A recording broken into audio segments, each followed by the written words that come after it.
So hello and welcome back to Success Tips. My name is Carmen, and tonight we're going to talk about something that affects almost everyone, whether we like to admit it or not.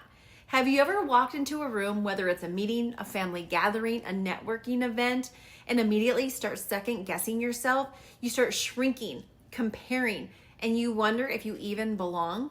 And before you even open your mouth, you've already talked yourself out of being seen, out of your idea of being heard. And if that's you, I've been there. I think we all have.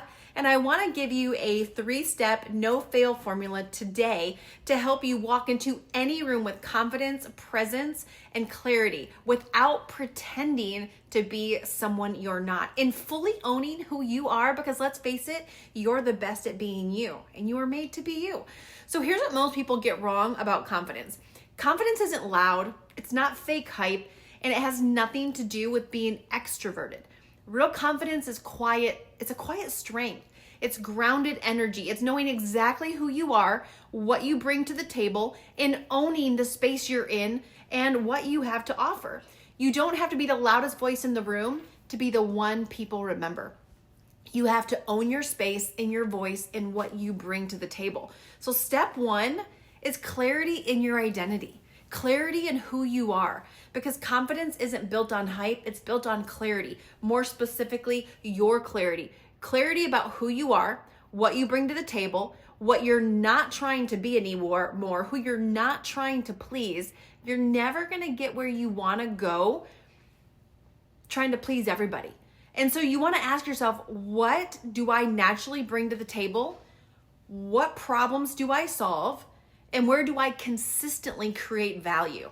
You can't stand out if you're trying to blend in. So own your strengths, because the market, the world needs them. Number 2, and this one's huge because most people downplay their strengths. They say things like, it's no big deal, or it's just something I've always done, or worse, I'm not ready yet. But if you don't value what you bring, no one else will. So you've got to own your strengths. You've got to own what you're good at, because that is what people want. And so I want you to write down 3 skills or traits that people compliment you on the most. And how are you using those things daily? Those are typically going to be your gifts. Confidence isn't about being the best. It's about showing up as your real best. Step 3, take bold and perfect action.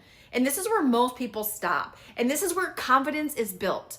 You don't get confident by sitting still. You build it by doing scary things before we feel ready to do them. So say yes to the room you feel unqualified for. Launch the idea, start the conversation, post the content, close the deal, ask for the appointment. Don't wait for perfect. Take the next bold step now. Clarity grows action. Confidence grows when it's in motion. Years ago, I was asked to step into a role that I didn't feel qualified for. I had all the fear, all the inside voices, but I showed up anyway. And what I learned is that no one is coming to hand you permission. You either lead with what you have or you watch someone else do it. We've all been there on the sidelines. And the truth is, most people never step into their power, not because they're not capable, but because they're waiting to feel ready. The people who stand out are the ones who decide to, not the ones who are ready to. So if you've been shrinking, second guessing, or waiting for permission, this is your moment. You don't need a title. You don't need more credentials. You don't need the perfect plan. You need one thing. And that one thing is decision. It's a decision to decide to show up, to decide to take up space, to decide to lead, speak, and sell, to serve, whatever it is you're meant to do with confidence.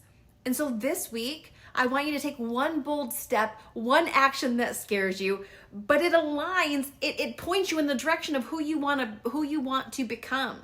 And tag someone down below in the comments in this video of someone who's been waiting on the sidelines, someone who's been talking about writing the book, someone who's been talking about starting the business, someone who's been talking about taking that leap of faith, but they're still stuck on the sidelines. So if you're done shrinking and you're ready to take confident action, let me know down in the comments. Listen, your goal, your idea, your big thing, was put into you on purpose for a purpose. The truth is, there are people waiting for you to succeed. There are people waiting on you to write the book. There are people waiting on you to do the business. People that your competitors aren't meant to reach, but you are. And by waiting for the perfect time, by waiting for the sun, the moon, and the stars to all line up, friend, you will wind up getting passed up.